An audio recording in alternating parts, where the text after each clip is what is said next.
Hello guys and welcome to my channel. I hope आप सभी अच्छे होंगे। आज मैं इस पर्टिकुलर वीडियो में केमिस्ट्री के कुछ नोट्स प्रोवाइड करने वाली हूँ जो कि डाइस चैप्टर से है एंड ये हेल्पफुल रहेंगे उन बच्चों के लिए जो खुद केमिस्ट्री ऑनर्स लेके पढ़ रहे हैं, जो फाइनल ईयर में है या फिर वो जो भी स्ट्रीम से है, लाइक जिनके अंदर ये सब्जेक्ट आते हैं उनके लिए हेल्पफुल रहेगा। तो डाइस के अंदर हम सिंथेटिक डाई में कलर एंड कंस्टिट्यूशन बोलकर टॉपिक्स होते हैं, टॉपिक होते हैं जिसके अंदर कुछ थ्योरीज होते हैं, ठीक है, जैसे कि Witt theory, resonance theory, modern theory, उस तरीके से कुछ थ्योरी होते हैं। तो मैं आज वही सब डिस्कस भी नहीं करूँगी, ये मेरा खुद के बनाए हुए नोट्स है बहुत ही सिंपल वर्ड में, जो कि मैंने अपने फाइनल ईयर में बनाया था और ये मेरे लिए काफ़ी हेल्पफुल रहा था।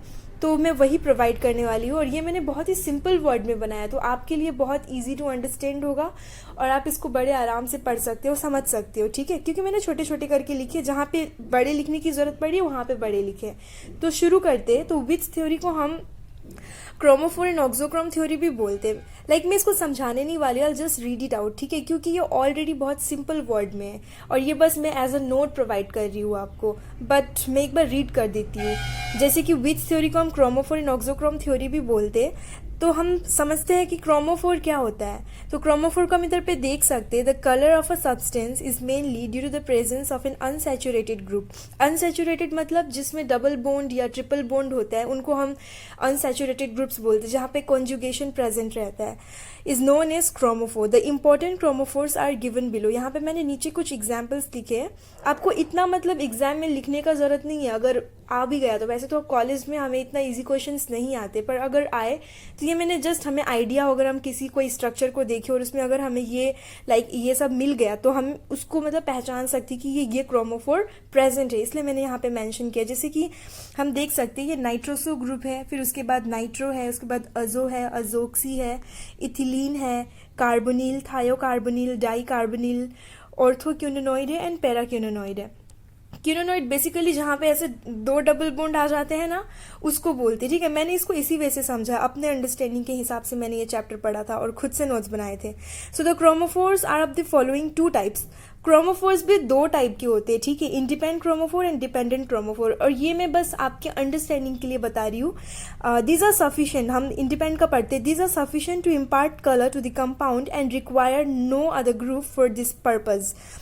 ये कुछ ऐसे क्रोमोफोर होते हैं जिनको और दूसरे क्रोमोफोर ग्रुप्स की जरूरत नहीं पड़ती है। ये खुद जब अगर किसी भी स्ट्रक्चर में ऐसे कुछ क्रोमोफोर प्रेजेंट रहते तो वो खुद ही कलर इम्पार्ट कर देते हैं, जैसे कि नाइट्रोसो हो गया, नाइट्रो हो गया, अजो हो गया, अजोक्सी ग्रुप होगी, ठीक है।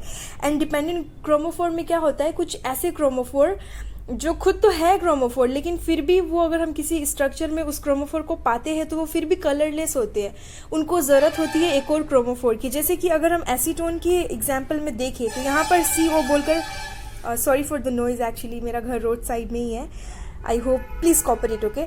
तो यहाँ पे एसीटोन में हम कार्बोनिल ग्रुप देख रहे हैं पर फिर भी ये कलरलेस है, लेकिन वहीं पर अगर हम बाई एसिटाइल देखें तो वहाँ पे 2 कार्बोनिल ग्रुप है और इसका कलर येलो होता है, ठीक है।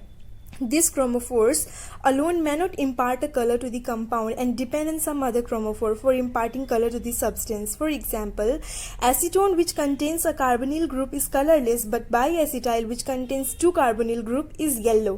तो हमने यहाँ पर क्रोमोफोर का ओवरव्यू लिया है एंड इतना काफ़ी है समझने के लिए। अब हम क्रोमोजेन के बारे में पढ़ते हैं। जब हम इस पर्टिकुलर टॉपिक को पढ़ते हैं तो we come through this term chromogen. So what does it mean, let's understand. A colored substance having a chromophore is known as chromogen. For example, azobenzene is a chromogen because it contains azo group as chromophore, ठीक है। तो यहाँ पर ना क्रोमोजेन basically उसको बोलते हैं, कुछ ऐसे मॉलिक्यूल को बोलते हैं जिसके साथ क्रोमोफोर अटैच रहता है। Coloured substance having a chromophore, जिसमें क्रोमोफोर प्रेजेंट रहता है, molecule which is attach to a chromophore, ठीक है। जैसे कि हम यहाँ पे अजोबेंजीन का एग्जाम्पल देखें तो यहाँ पर अजो ग्रुप है, ठीक है, तो ये इसको एक हम क्रोमोजेन कह सकते हैं। तो हमने इधर पे क्रोमोफोर के बारे में जाना एंड क्रोमोजेन के बारे में जाना। अब हम जानते हैं ऑक्सोक्रोम के बारे में। तो ऑक्सोक्रोम किसको कहते हैं, कुछ सर्टेन ग्रुप्स होते हैं जो कि खुद तो कलरलेस होते हैं, लेकिन जब हम उसको एक क्रोमोफोर के साथ ऐड कर देते हैं तो वो क्या करता है, वो क्रोमोफोर जो कलर इम्पार्ट करने वाला था उसको और इन्हेंस कर देता है।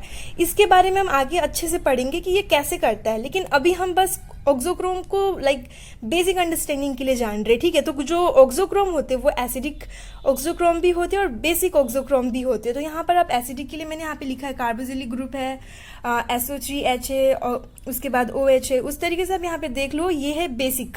हो सकता है आपको ना एग्जाम में कोई स्ट्रक्चर दे दे और पूछ ले कि right the auxochrome of like methyl orange, या फिर राइट दी ऑक्सोक्रोम ऑफ एलिजेरिन, या फिर क्रोमोफोर ऑफ एलिजेरिन। तो इसीलिए ना ये लाइक जो हमारे यहाँ पे क्रोमोफोर है और जो हमारे यहाँ पे ऑक्सोक्रोम है, ये जानना इंपॉर्टेंट है, इसकी पहचान करना इंपॉर्टेंट है, क्योंकि हो सकता है कि एग्जाम में 1 मार्क्स में आ सकता है। अब हम आगे पढ़ेंगे रेजोनेंस थ्योरी के बारे में, ठीक है। तो पहले मैं रीड आउट करती हूँ। According to this theory, when a substance containing a chromophore is exposed to radiations, the electron of chromophore get transfer to energy rich state, low state to higher state. This develops various charge structures and substances show color due to resonance. तो यहाँ पे resonance theory क्या बोलता है कि जो भी substance है जिसके साथ क्रोमोफोर प्रेजेंट है, जब हम उसमें क्या देते हैं रेडिएशन, जब हम उसको रेडिएशन में एक्सपोज करते हैं तो उस मॉलिक्यूल या फिर वो जो क्रोमोफोर है उसका जो इलेक्ट्रॉन है वो क्या करता है, वो ग्राउंड स्टेट से एक्साइटेड स्टेट में जाता है, ठीक है। तो उसके बाद क्या होता है, जब वो ग्राउंड स्टेट से एक्साइटेड स्टेट में जाएगा तो ऑब्वियसली वो कुछ एनर्जी तो एब्जॉर्ब करेगा, और जब वो हायर स्टेट से ग्राउंड स्टेट में आएगा तो वो एनर्जी रिलीज करेगा।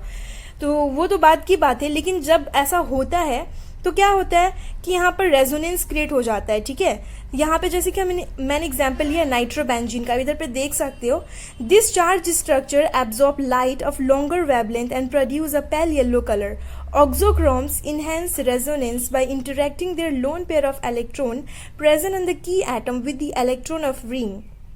This increases the intensity of absorption of light and shifts the absorption band to longer wavelength and hence deepens the color.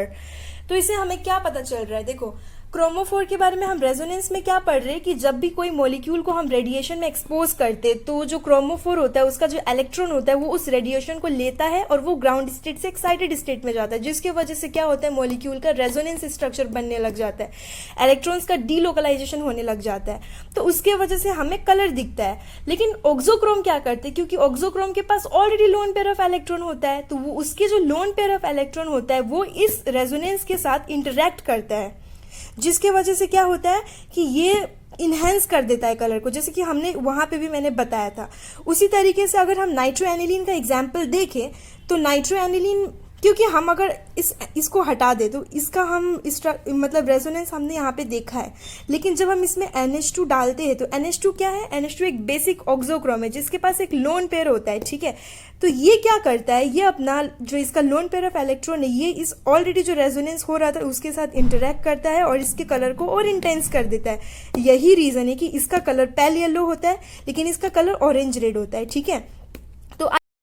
तो इसी के साथ मैं इस वीडियो को एंड करती हूँ। आई होप आपको समझ में आया होगा। इसमें बेसिकली कुछ उतना डिटेल में था नहीं, बस हमें कॉन्सेप्ट समझना था कि ये क्रोमोफोर क्या होता है, क्रोमोजेन क्या होता है, ऑक्सोक्रोम क्या होता है, वो कैसे कलर को इन्हेंस करता है, इस तरीके से, ठीक है। अब मैं नेक्स्ट वीडियो जो है उसमें आपको वैलेंस बॉन्ड थ्योरी और मॉडर्न थ्योरी ऑफ कलर बताने वाली हूँ, जो कि इसी का कंटिन्यूएशन रहने वाला है। सो तब तक के लिए tata, bye bye, take care.